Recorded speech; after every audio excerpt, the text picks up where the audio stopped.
Welcome to Your Epic Pursuit. I'm Mike Mooney, and this is a space where we dive into inspiring and real conversations with people to explore their journeys of leadership and performance. And as always, we're going to look at this conversation through the epic lens of excellence, presence, intentionality, and curiosity. Our goal today is really quite simple. We want to empower you with tools, insights, ideas that are going to help accelerate your either personal or professional pursuit. And today I am so excited to have with us Stephen Meadows, who is the Chief Operating Officer for Coldwell Banker Premier. Gosh, you operate and oversee 22 offices, over 350 staff members across 7 states, including DC. We were just talking about that as well. And Stephen, it is exciting to have you on here, especially with your background and how your work, your focus is really helping people their real estate goals and dreams. So thank you for coming on here,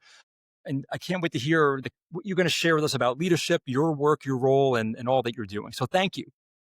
Well, Mike, thank you so much for having me, and I'm really looking forward to the conversation. That's awesome. Well, so Stephen, let's just kind of start with today in a way, because where we're operating right now, leaders are looking at the way they're actually engaging their employees in such different ways. A lot of because of the uncertainty that's happening around us. There's a lot of people looking to leaders saying, where do we go? What do we do? How do we engage? You have customers that are saying the same thing. What should we be thinking of? Help us find solutions.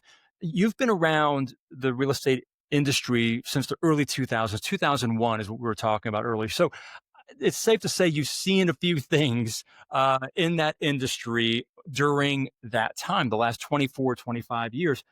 I'm curious about the conversations you're having today with, your leaders, your teams within Coldwell to maybe help keep them focused on, the work at hand, the goals, their customers. Like what are those conversations looking like today? Well, I mean, as you can imagine, the United States real estate industry it's a little bit in flux right now. Good or bad. I mean, it's been a wacky market since COVID. Frankly, Right. it was a hot sellers market, and it never really slowed down. We're still technically in a sellers market. With the interest rates going from 2 something percent to now 7%, it's locked up a lot of equity. And so sellers just aren't really wanting to move. And so that's panicking a lot of agents and their clients because buyers still have to buy. People still need to have a place to live. So what Right. we're telling them is focus on the events that are going to move people regardless. My CEO, Steve DeBruler, and I talk about this all the time. We call it life event marketing. There are certain things that happen in your life, whether you're ready to move or not, that are going to make you want or need to move. I call them the D's: death, divorce, disability, diamonds, diapers, dumpsters, keep going, whatever. And those things happen. It doesn't Yeah. really matter. If you're in a 2 bedroom and you're pregnant with twins, you might be thinking about getting a bigger house. You may not have an option to stay where you are. So the interest rate, although it may be an inconvenience, is not going to stop you from moving your life forward. If Yeah. family has to go into a long-term care facility, you have to do something with the house, whether the market's Right. good or not. And so if we provide value and provide services to those people, the market will keep moving. Right. Eventually the interest rates will level off, hopefully, uh, and we'll get back to a normal market. But until then, you just have to focus on providing the value to the people who need your services and focus very, very sharply on that segment of the market. Don't go after the people who have no reason to sell their home. Go after the people that may actually want to make a move. Yeah. Yeah. You know what I love about that is the clarity that it provides, and truly like the idea of keying in on those life events and what that helps us do when I talk to different leaders about this right now, because it's really easy for us to get lost in the headlines and forget about the sight lines, right? Which is really like, what are we here to do? Who are we serving? What are their needs? And what you and the owner have really articulated so well is, let's get back to the basics of what we're here to do. And we're here to help people move based on their life events that, like you said, probably aren't going to change. instead of getting caught up in interest rates, inventory, all those challenges, let's get back to what the customer needs and how we can best. Those are the sight lines, what I call them, because the customer saying, looking at you, going, what do I do? How do I manage this? And that's, I mean, that's the key. Is we tell our agents, you have to be the trusted advisor. They're Yeah, looking to you for advice. yeah. They're not looking to you to open a door and show them the kitchen. Like reality TV, real estate is not real. It's not reality. It is, yeah, believe it or not. Uh, sorry, spoiler alerts. It's not Oh real. man, yeah, please. I mean, the real real estate transaction is nitty gritty behind the scenes. A lot of, therapy sessions with your agent. Mm, It's a lot of tears. It's a lot of tears of joy, tears of sorrow. Oh, we lost that deal. It's digging deep and figuring out like what can we sacrifice to really get what we want. It's not yeah, no, this. Oh, here's three homes. Pick one. That's just not how life works anymore. right. It would be nice. It would be easy, and it's great for the 30 or 60 minute show, but Right. not life, right? Right. Yeah, I love it. Now, over your career, you've had the opportunity to find yourself in various leadership positions, and again, right now, you're overseeing over 350 people, probably closer to 400, as we were discussing earlier. I'm curious, along the way, we often learn, right? And often my experience, maybe I'm the only one whose lessons typically come from the times when things are the hardest, or they don't go the way that you thought they were going to go, or you find yourself at a crossroads where you got to go with, you know. A bit of the data in your head, but a bit of your gut in between as well, and your heart in there wrestling for space. So I'm wondering, was there ever a time in your leadership journey where you found yourself maybe at that crossroads where you had to make a bold decision, right? And maybe it was a decision that your team knew about and they were like, oof, I don't know if that's the right way to go, Stephen. Or maybe it was just yourself and even you're kind of questioning, I don't know if this is really the right choice to make, but you did. And then ultimately it worked out, or maybe it didn't, but in some way it transformed your trajectory as a leader. I'd love to know if there was something in that realm that you've gone through and what your takeaway was. It was, and I guess I would sum it up by saying, be open to opportunity. That's I've tried to always live my life that way. Mhm. It was actually November of 2019. I get a call from a friend who said, "Hey, oh, by the way, I was working at the time. I was working as a franchise sales director for Coldwell Banker, the national franchise, and I was overseeing 6 states at the time. And I get a call randomly. It was Thanksgiving weekend from a friend saying, "Would you ever consider being a VP for a real estate brokerage?"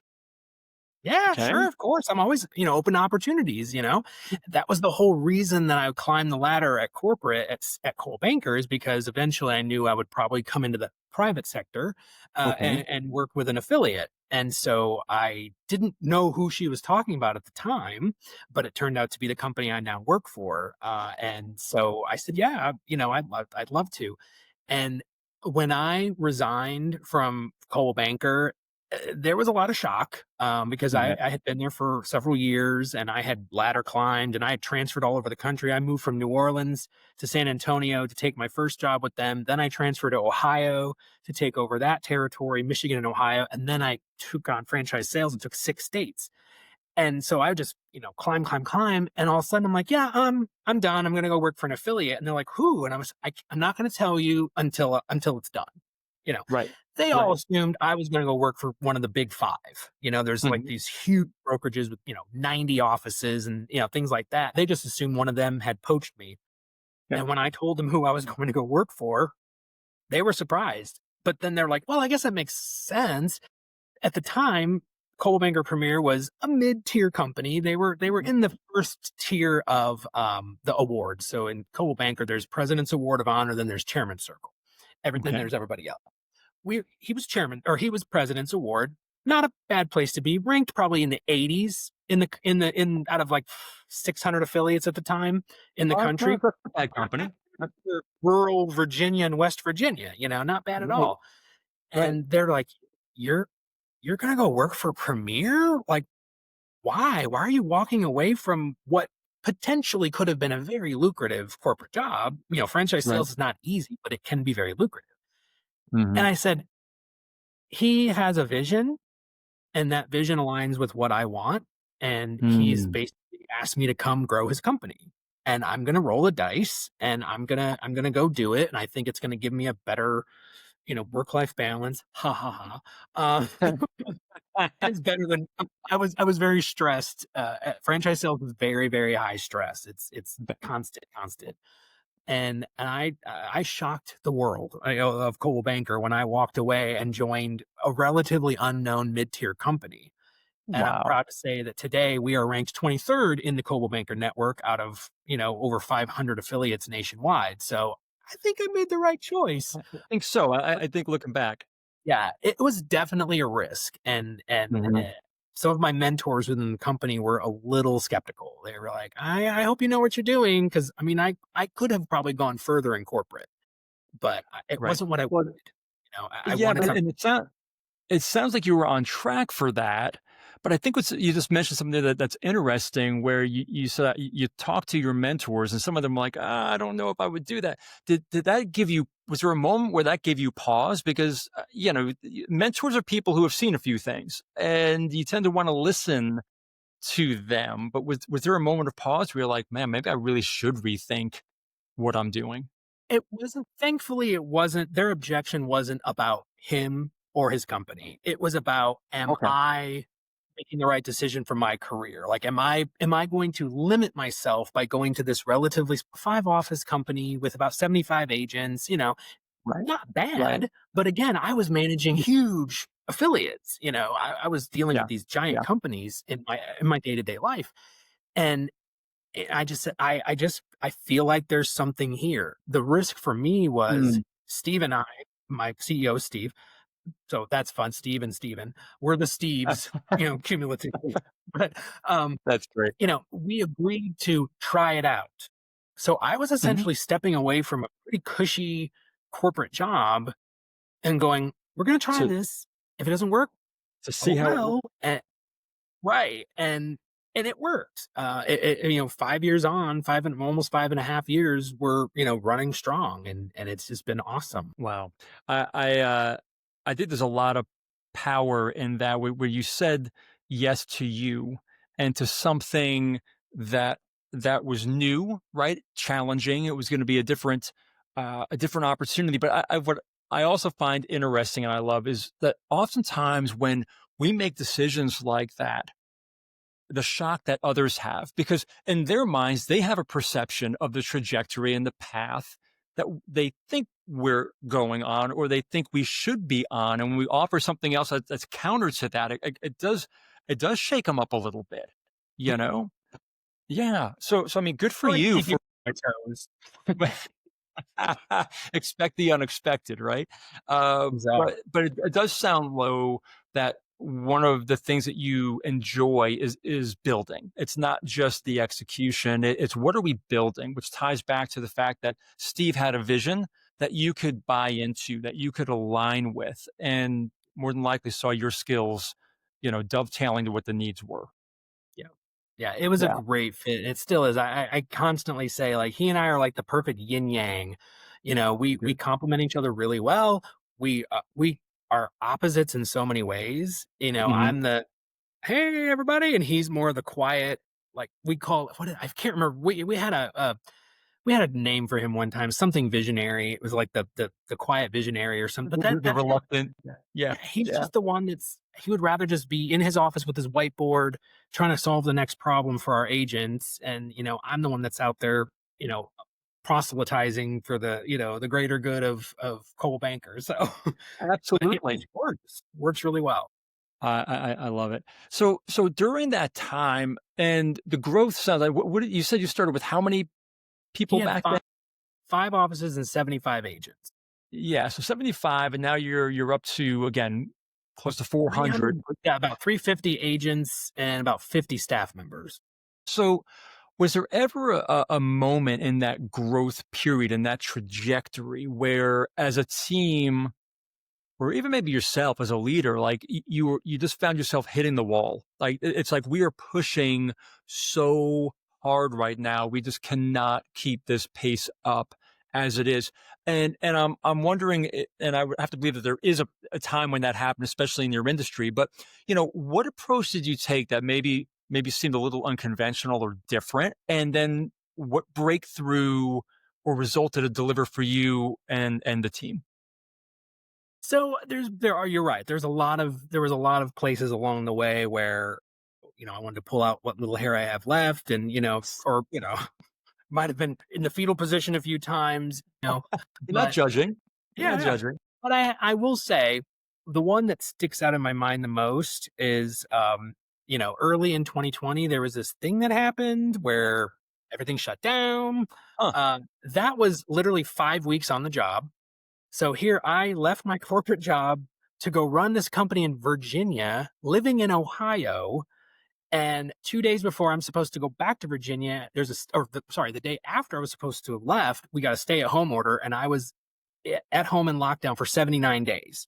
So I'm trying to run this company from 600 miles away or whatever.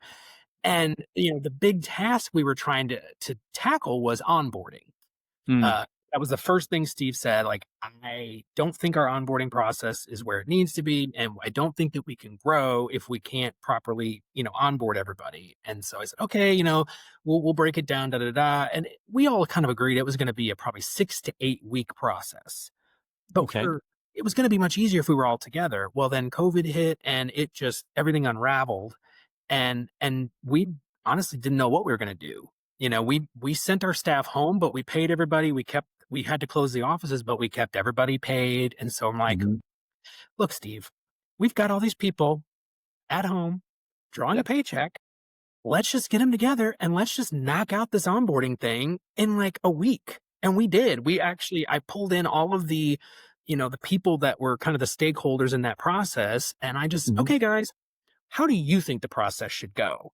And we just kind of worked it out and Mhm. well, does this make sense? Well, that doesn't make sense. Da, da, da, da. And, I got some looks and like, why would you want to do it that way? But I was able to draw from my previous experience and say, Mhm. well, I worked with this other brokerage and they did this and it seemed to work really well. Oh yeah, that could do. But by giving the employees the empowerment to say, do you want to own this part of the task? Or saying, who in this Mhm. room on this Zoom should be in charge of this? We think Sherry should do it. Sherry, are you good with that? Yep, I'm fine, no problem. And so that Yeah. was, kind of maybe a weird example, but that sticks out in my mind as kind of this switcheroo, like this about face of, all right, we have people with tons of time on their hands. Let's tackle this gigantic L project. And, let's take it on. Yeah.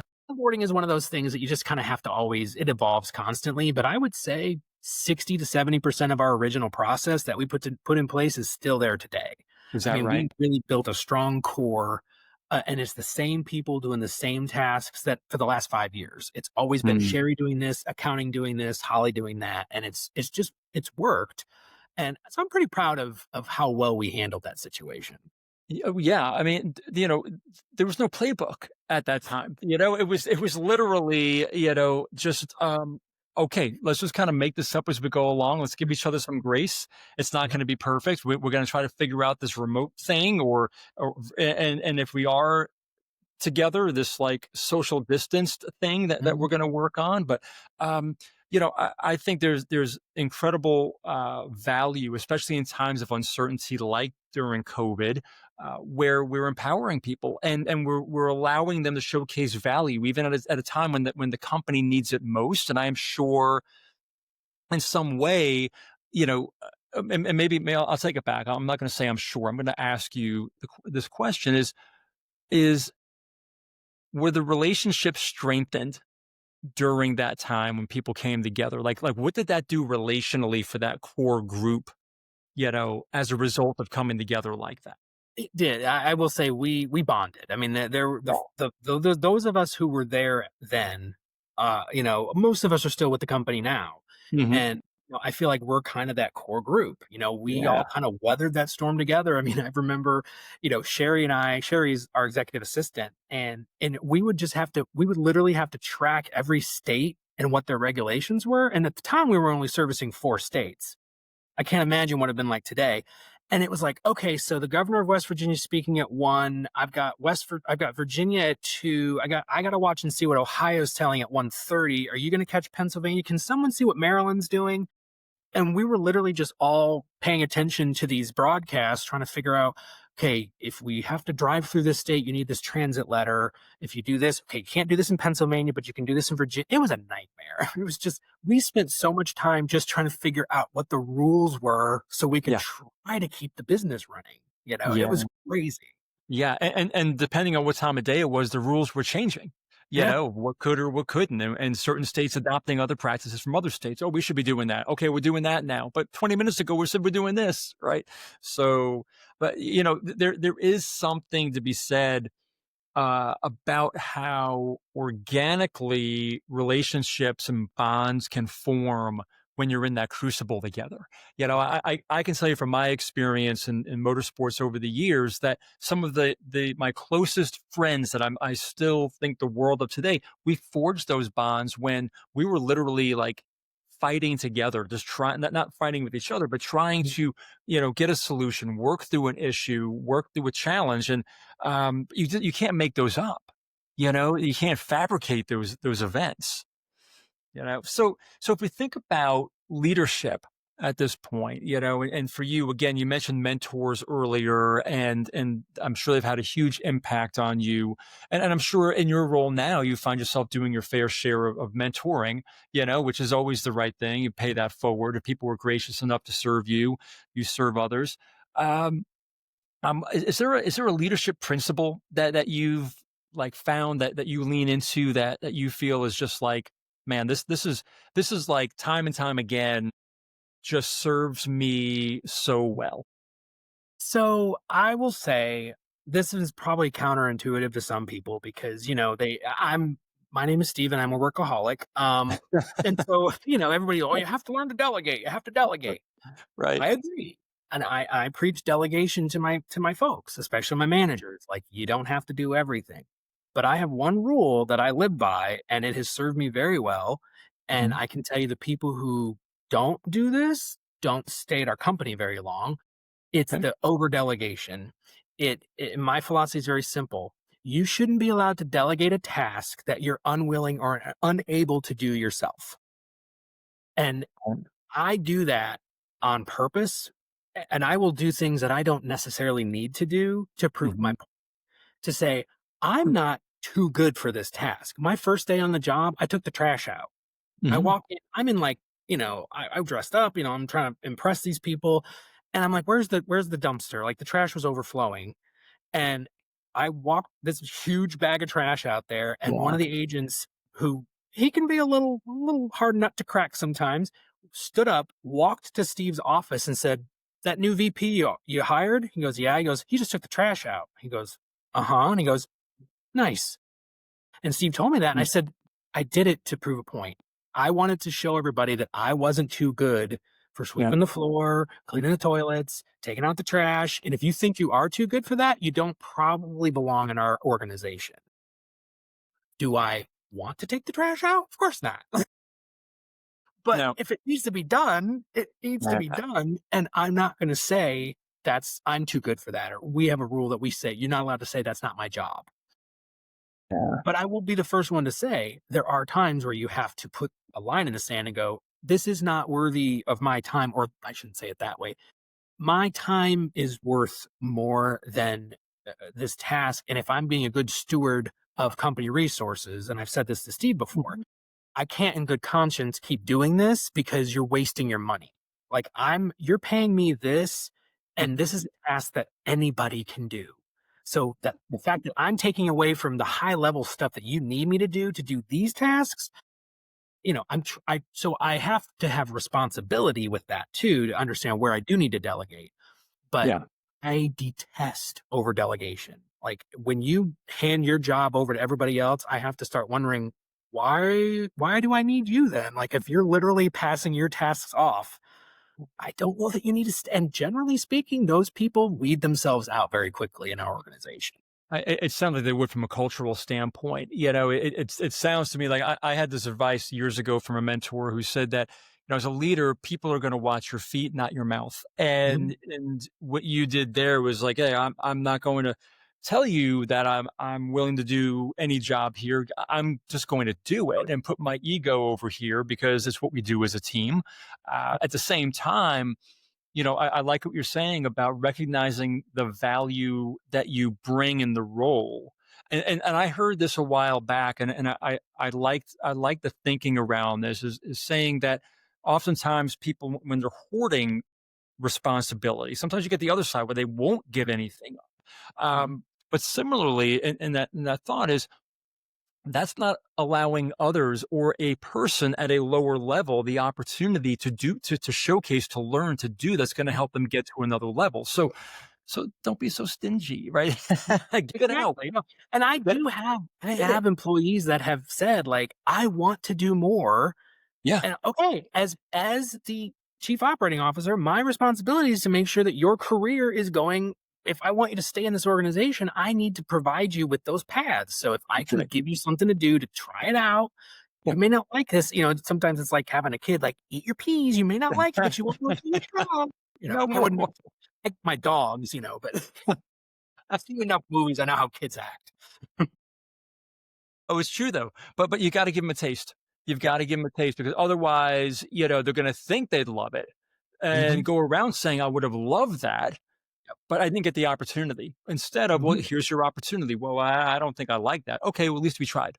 All Yep. right. So let's get back to what it is that you're good at and you can grow with. You know, Yep. Stephen, this has been fantastic. I mean, thank you for sharing these nuggets. I've picked up, I've been writing as we're going along here, and I do these in the shows because I just pick up such great wisdom. And I hope that the folks who are listening are picking these up, they're writing it down. But a couple that I have here just through the conversation, the power of clarity in times of uncertainty, like drilling back to the basics of what we do. You mentioned that with the life event market. I just thought that was genius. The idea for our own growth of being open to opportunity and the power of saying yes, and not only to the opportunity, but also to yourself, right? To stretch and grow and try something new that might be tugging you in a different direction, that might be out of that comfort zone, or worse yet, getting away from expectations that others may have on us. Because oftentimes we can live in that space of living our life through others' expectations. So your jump over with Steve because of his vision was powerful. Building the relationships again in the time of COVID, again, the empowerment, the team value that you instill, that this is ours to build and to solve, right? Such a powerful approach in times of uncertainty, not the leader saying, hey, I got it, sit back, I'll send it down the line as soon as I'm done with it, right? This is no, this is we is greater than me. And your last part that we would just kind of go over, man, like, don't be too proud is my takeaway from that there. Do what you've got to do, and then also recognize the value of what you've got to get done, right? So this has been great. Stephen, is there anything else that you'd add to that, or anything that you'd want to, that we didn't hit on, that you'd want to share? I would just say, I would reiterate, look out for opportunities, but don't be so focused on the opportunity that you're not focused on what's in front of you. Because there you Mm, can go too far in the opposite direction where your head's in the clouds, and yeah. oh, one day I'm gonna have this oh, I'm trying to build my career. Like, focus on what you've got. Do as best as you can with what the cards you've been dealt today, and hopefully Yeah. you'll get a better hand soon. And you will. And I want to share a quick story on that because you just reminded me, my first job in motorsports, I was managing a warehouse in a public relations agency. I was running mail, changing air filters, coffee, staples, media kits. And this older gentleman came back one day and he said, hey, you've got a nice warehouse back here. Is this what you want to do? I said, no, it's not. I want to be inside doing what they're doing. And he said, okay, well, let me give you a little hint. He said, if you work with excellence in today, in the work that you're doing, and you focus on how you're getting it done to the best of your ability, your opportunities are going to accelerate faster than you can ever imagine because too many people on this ladder are focused on the hand up on the next rung versus the rung that's right here in front of them. And it's the rung here that matters most. I was like, wow, Absolutely. okay, well, thank you. I appreciate that. Well, later in the day, our agency owner came in and we were talking, and I said, hey, this old guy, he was probably like my age, then I was all of like 23. And I said, so who is he? And he said, well, what did he tell you? And I said, well, this is what he said. And he goes, well, that is, we're announcing a new client, okay, and we're going to be announcing Sears is one of our new clients. Now, this is back in the early '90s when Sears Mhm. Roebuck, was Yeah. still a behemoth of a brand. Right? And he said that was Paul Bafrico. He was the chairman and CEO of Sears. He started working for them, unloading the ships in the docks in Chicago, and worked his way all the way up. He said that's why what he said matters. And I was like, whoa, I will say I started as an front desk admin when I was 18 in a real estate office. So, there you there's go. opportunities for everyone. And if you're consistent, you're patient, you put the work in, you do great work, you build a great reputation, right? And here you are. Here you are. I love it. Well, Stephen, again, thank you so much for your time. This has been fantastic. For those of you watching and listening in, would love to hear your thoughts. Please drop them in the comments below. We'll see you on the next show for sure. Keep an eye out for that in your alerts. And until then, please remember that your best is yet to come. Cheers.